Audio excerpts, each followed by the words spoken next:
Now it's time to get to the matter of the night. This, for me, is one of the highlights of my career. In the studio with us are 4 gentlemen who will be going to war tomorrow because, of course, they are warriors. Right beside me to my immediate left is a Nigerian football legend, former winner of the Nigerian FA Cup. He's currently coach of Abia Warriors. I'm talking about Bethel Orji. Thank you so much for joining us tonight. Right beside him is also the captain of El-Kanemi Warriors, goalkeeper of the team as well.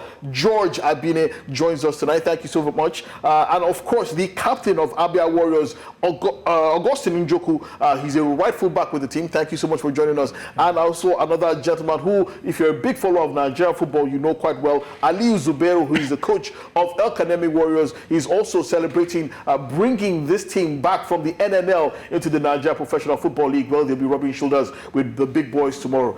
Thank you so much for joining us again tonight. Gentlemen, it's all systems go. Tomorrow promises to be a great, great game. But let's quickly just show you how these two teams, I'm talking about Abia Warriors and El-Kanemi Warriors, got all the way to the final of this tournament. Let's start with Abia Warriors. Abia Warriors, they defeated Ilaji FC by 4-2 in the round of 42. Then overcame Sporting Supreme of Abuja, a very, very tough side, 1-0 in the round of 32.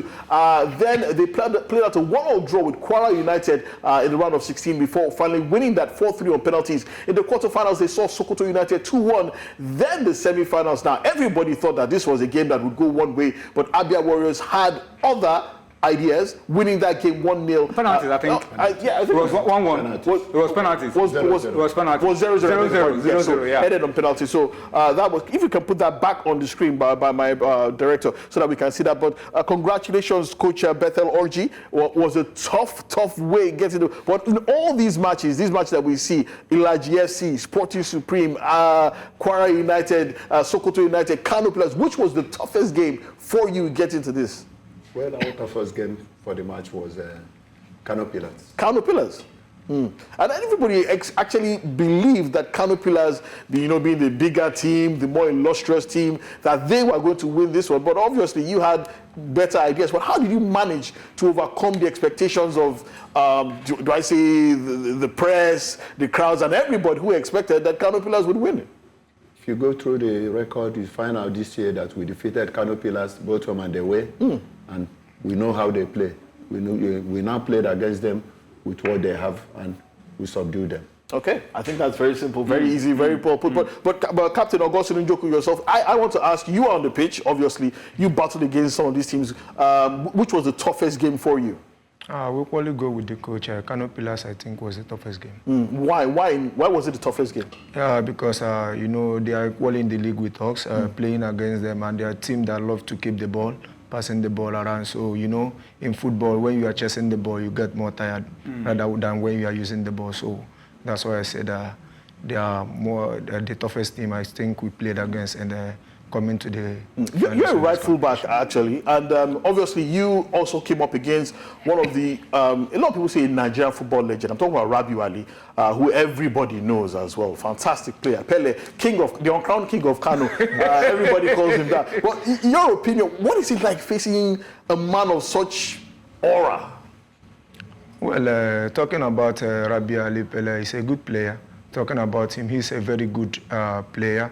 While growing up, we do watch him play and all that. So he's a very good player. But, in football, there is nothing like respect. Once you cross that white line, entering the field, you go all out with everything. Send down. Whether it be senior man, that's nothing like respect stops immediately you step into the field. Blows the whistle. Yes, once the referee sounds the whistle to start the game. You don't look at faces again. You don't look at faces. You just go straight to the game. You make sure that you deliver and make sure that your team come out victorious in the game. Okay. You know when you play a team 2 times in the league, you beat them home and away, and you are now meeting them in the semi-final of a cup game. The thinking is these people don't beat us 2 times.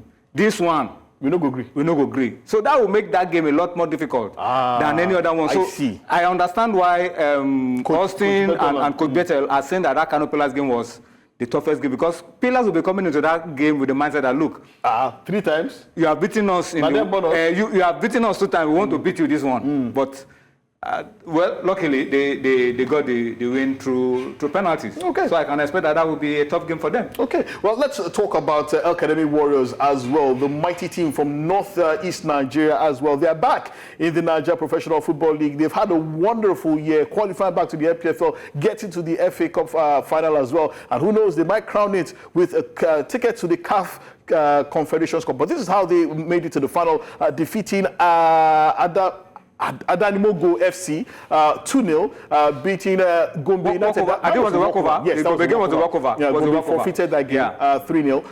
While they also overcame Shooting Stars Football Club 1-0. Now, this was a big surprise for a lot of people. Was it 1-0 or penalties? No, it was 1-0. Yeah. They beat Shooting 1-0. Exactly. Everybody thought, because Shooting Stars were absolutely brilliant. You can't write them off going into this season, and everybody thought that this was Shooting Stars getting to the final, but of course, the El-Kanemi Warriors had other ideas as well, especially coach Ali Zubero. And of course, in the semi-finals, they played out a goalless draw with Kebbi United, needing penalties for that one, 5-4 to get to the final. But Coach Ali Zubero, congratulations again to you.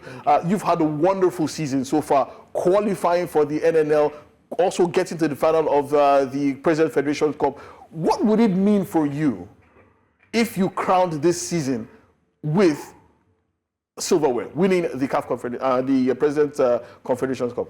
Thank you very much. I think before I go to that, there seems to be an omission on match against Inter-Lagos. Inter-Lagos. Yeah. True. Very true. 2-1. Yeah, 2-1. Yeah. So you met in the Federation Cup, and then you met. And then you were not in your group in the Super. Okay.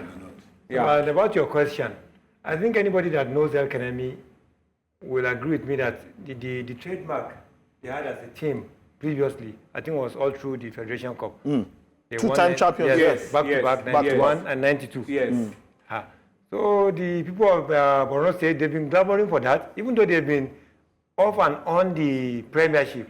They will go, they will come back. But they so much believe in the Federation Cup because that is what they've tested. And for them, that is success. So they are the glamoring enough. I think is inspiration to us. I totally agree. So the whole of Maiduguri is hoping that. Of course. So that alone is motivating us. Fantastic. But we do have to ask you the same question as well. The two gentlemen, for you, which was the toughest game for you? I see you mentioned Inter-Lagos, or is it the Shooting Stars game? I think the Shooting Stars game was the toughest. Because I remember very vividly when I was greeting Coach Benga Ogumbote, and I told him, sir, we will have you are on the third or fourth on the log. I said, push more so that we can see you at the first position. He said, thank you, my brother. But one of the assistant coaches from the background was saying, and I overheard him. I kept quiet. But that even moved me the more to make me know the level of how serious Shooting Stars were. They were looking for that match. I don't know if you are getting my point. I totally get you. So that gave me some reason to even talk to the boys that, guys, if you are 80% prepared before, make it 100. Because these Shooting Stars look hungrier than us. Okay. So let's show the hunger on the pitch too. Okay. I think it was the toughest match. Coach, goalkeeper and captain George Abine, you are the one receiving the shots from different people from every corner. In your opinion, which was the toughest match for you getting to the final? Well, it's a privilege to be here. And I'll go with my coach. Shooting Star was the toughest. Everybody, they are going with their coaches. I don't know why. Because when you're feeling the heat inside, the coach also outside is also having the pressure. The game against Shooting Star was a very tough game. Normally, the aim for this season was to get the promotion ticket. But at the point, it came like a surprise. We saw ourselves going. Then we had to put everything we had. But Shooting Stars match was the very toughest match for us. Well, I can tell as a matter of fact that my producer is actually die-hard Shooting Stars fan, so he's not happy with you for stuff. And also I'm not happy with Coach Ali Zubero. So you have any questions for us? Yeah, I look at Coach Bethel. He's a winner, a former winner with of the FA Cup. Coach Zubero is pretty experienced in the Federation Cup, from Kwara United to. You won it with Aqua United, so it's a former winner as well. They've had a taste of this. Austin as well has had a time with the Super Eagles. I remember the under 20 Under 20, team, yeah, and yeah. it was one of the hottest properties. The right side, Yeah. He plays on the right side. He plays on defensive midfield. Versatile player, good, young. So we are going to be seeing a lot of quality quality football tomorrow. But Coach Bete, let me ask before I come to Coach Zubair. You know El-Kanemi from your playing days. How are you preparing for them? What are you expecting from El-Kanemi tomorrow? Well, you know, El-Kanemi, as the name sounds, they are warriors. They have a good team. But you're Warriors too. Yes. They have a good team. I respect every team. But I respect El-Kanemi because they have a tradition in Federation Cup. But we are prepared. We wait for tomorrow. How would We'll you see how it goes. How would you describe El-Kanemi if you had to talk about, you know, their playing style, their strengths, their weaknesses? How would you describe them? Well, they are a bunch of good young players, ball jugglers. They have speed, and they can deal with you anytime. Okay. Coach Zubair, let me ask you the same question. Abia Warriors, they are Warriors. Some of their results this season in the league are just unbelievable. Particularly beating Pillars in Kano. Yeah.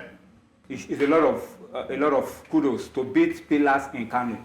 What do you know about Abia Warriors? How are you getting ready for them? What are you expecting tomorrow? I followed MPFL very well, and I know Abia Warriors to be one of the opponents that nobody wants to play, particularly on your home, because they have a bunch of young players that have the resilience to keep going.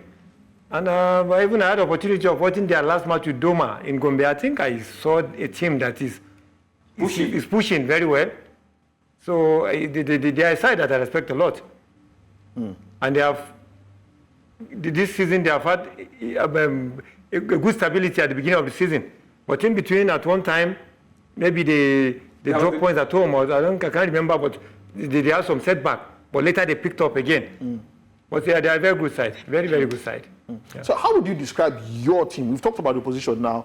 Looking at your team, El-Kanemi Warriors, against all odds, getting to the final of the President Federation Cup, against all odds, also getting promotion back to the MPFL. How would you describe your team? El-Kanemi Warriors of this season is a new team that is made up of young players that most of them have not even tested the league before. Only a few experienced ones that have played the league, but some of them, they have been with the team, maybe from the feeder team, that now graduated to the main team. So the only thing is they are ready. They want to make name for themselves. That is their quality. It's not as if they have special this in what they want to go. They want to make name for themselves, and that has been the secret of the team. Okay, Coach Peter, what about your team? How would you describe Abia Warriors this season? Their mentality, their playing style, their ability. Well, you see, when the league started, it was like we did not believe in ourselves. Our people didn't believe in us. But you see, gradually we start picking the crumbs. Gradually, we start building up, having confidence from the players, from the staffs. Everybody was playing as a unit. Gradually, we were like going on relegation. It was 3 weeks or 4 weeks ago that it dawns on us that the relegation battle is gone. Now let's concentrate on it, give it to the Federation Cup. That was when we started taking our game up and up. And you see, before the Kano Pillars match, the players now had the confidence. And they are now playing. Well, I told you, before we came on here, we were talking about one very interesting story about Coach Betalogy. Clemens Westhoff. And some people have said that you've taken that as maybe the trademark of your team. People have described, Abia Warriors as a very strong, very physical team. No nonsense. Full of running. You want to remind us of that story? It happened many years ago, but we'd really love for our We fans want to tell you the story, but we'll tell it to the people. We'll tell it to the people. We'll talk about that another day. Not today. Okay. Well, let's talk to the captains as well. George Abine, goalkeeper and captain of El-Kanemi Warriors. In a big match like this, a chance to become league legends. Very few people, very few Nigerians ever win the President Federation Cup. You have a chance to become one of the very few Nigerians. I can see you breathing deeply. How do you motivate your players, your teammates, that, guys, let's get this thing done. One more game, we can be legends. Well, it's a privilege to play in the FA Cup final. It's a dream come true. And to crown it up is to lift the trophy And in the side of the players, I believe we are ready for the game tomorrow because everything is being put in place. We have a structure. The team is a structure that anybody can come and play. Anybody that is asked to play tomorrow will do his best and give the team what we have. Come tomorrow, we give God the glory and we ask for everybody for their support because we know tomorrow, by the grace of God, we'll take the day. I hear you. Yeah, but there's a tradition in Borno State with the FA Cup or the Federation Cup, as Coach Zuberu said. Right from the days of Abdulmumini Aminu, yes. when the El-Kanemi Warriors started and they had the that striker they had, Barnabas Simenga, late Barnabas Simenga. Yeah. If you win the FA, Muzambilu, goalkeeper and captain. So that's what George is seeking to do. Manu Gaba. If you Aki Akishola was the name of that striker then. Yes. They were it was a team. Kagbade played there, Siasia played there. Sure. When you win the FA Cup for El-Kanemi Warriors, you are rewarded. So I can be sure that the Borno State governor will be waiting to reward this team. The same goes with Abia Warriors. Enyimba already have a CAF Confederations Cup ticket. Yes. By finishing third in the league. Interesting. So there is a possibility that we might see Abia producing two teams in the CAF Confederations Cup. Apart from that, the Abia governor rewards those who lift up the name of Abia. So both teams are fired up from the top. From their government houses. From the top. But we still have to hear from Augustine Njoku, captain of Abia Warriors as well. The same question to you. How do you, first and foremost, how do you even sleep tonight? Then how do you even motivate your teammates that, you know, like what Tony said, the government always rewards players who bring honor to Abia State. And you have a wonderful governor right now. There's a possibility that you guys could possibly be millionaires. Anything can happen. How do you psych up your players? What do you tell your players? Well, thank you so much for the question. Talking about that, we, the players, know what is at stake already. So we have motivated ourselves already, even before the game. We don't even need extra motivations because talking about it, Abia Warriors have not lifted any major trophy right from the onset of the club. Apart from the Abia State FA Cup. So this is enough motivation towards the players, trying to tell ourselves that come tomorrow after the game, we can be the heroes of Abia State. We can be the first team to bring back something to the club. Abia Warriors team. Yeah, first Abia Warriors team to bring back something to the club. So that's enough. That alone is enough motivation for us, the players, not talking about what comes after winning the trophy. Okay. I think that's very well said. But we're hard pressed for time. It's been a wonderful show. The women are also playing tomorrow. Yeah, the women are also playing tomorrow as well. Before we are accused of focusing on the men. Before being sexist. Yes, don't forget that the Rivers Angels will also be facing Nigeria Tells in the finals as well. It's the first time in almost 25 years that a club from Abuja will be playing in the final of the women's President's Federation Cup as well. Rivers Angels 8-time winners as well, led by Evans Ogbonda, and of course don't forget Nigeria Tells are also being led by Busayo Coach Ben Olokere, who's also coach on the 17 national team, women's on the 17 national team. Led them to a bronze medal 2 years ago. Also qualified them again for this year's edition. But gentlemen, thank you so much for joining us in the studio. It's been an absolute pleasure. The calm before the storm. The calm before the storm. Coach Aliyu Zuberu to my far left. Right beside him is Augustine. Coach Aliyu Zuberu, by the way, is the head coach of El-Kanemi Warriors. Beside him is Augustine Njoku, captain. And right full back of Abia Warriors. Beside him is George Abine, goalkeeper and captain of El-Kanemi Warriors as well, and a league legend of Abia Warriors, the legendary Bethel Oji. And for those of you who don't know that story, many years ago, I think was at the Honda pitch in Ota, a training session between the Super Eagles and Professionals, yeah. So I think Rashid Yakin was through on goal. Then Bethel Oji came and swept him, the ball, the linesman, everybody into the sidelines. And Westhoff put his hands on his head and was screaming that, hey, if you break his leg, you are going to play 9 in the next game. But Bethel Oji is still here, and Rashid Yakin, may God bless his soul. I didn't think he took it to heart. But thank you so much, gentlemen, for joining us on the show. Best of luck to you tomorrow. Either way, you're winners, but thank you so much for joining us on the show. But